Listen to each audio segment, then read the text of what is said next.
In this video, we're doing a performance review of these, the Saucony Endorphin Shift 3.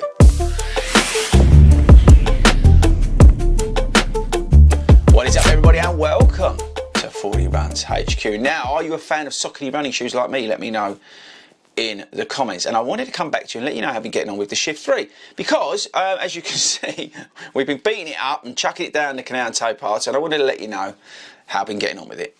Okay, some quick stats and features: 140 pounds, 280 grams, 4mm drop, power run midsole, not power run PB, new reworked upper. They got rid of some of the rubbish on it. We've got a bit of a heel counter here to add some stability, fits true to size, and I think that's about it. 4mm drop.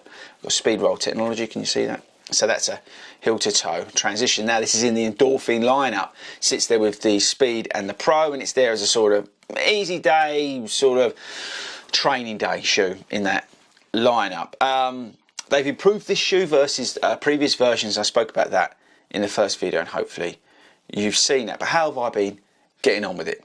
So the shoe for me is more of an easy day shoe. It's where I've been using it. Days where I've not been committing to runs is where I've been putting the shift on.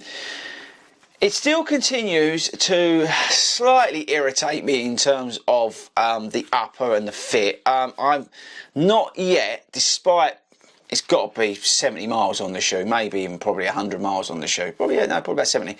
I still can't get, as you can see, where I've still left them laced up, the ideal fit over the midfoot. And what that's meant is sometimes I felt like my foot is a little bit too far forward in the shoe. Now that's just me being me, but I'm still struggling with the overall fit. It's a very wide area in here, which you might like. If you've got a wide foot, then happy days. The outsole's not been particularly great. I've preferred running in my Asics Nova Blast TR when it's really mucky out, because the outsole is not particularly good on these Saucony shoes. They really need to up their game. I think that's one of the big things they need to do in 2023 is to improve the outsoles of these Endorphin shoes. I have been enjoying the lighter feel of the shoe. It definitely feels less of a brick than the other versions.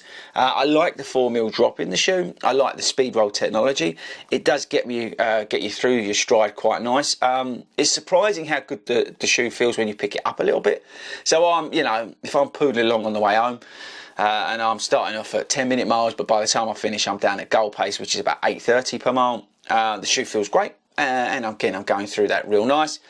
It doesn't feel particularly heavy at 280 grams. I think the weight's great. And yeah, the shoe's doing better than I thought it would. It's not, obviously it's not as exciting as the other Endorphin shoes, but it really is an improvement over the other versions of the Shift. I do think they've learned from those two shoes, which had a lot of bulk to them, a lot of plastic on them, and all that kind of stuff. And with the increased stack, so we've got 39 and 35, so increased stack under the forefoot, it has improved the ride. So would I recommend the shoe to you? Yes, I think I would actually. I still think the shoe struggles to go up against the Glide Ride 3. I think in terms of a long run shoe, that beats it out of the park. I also feel like the Triumph 20 is actually more of a comfortable shoe. That's more of a cruiser that can soak up literally, those daily miles with just absolute ease.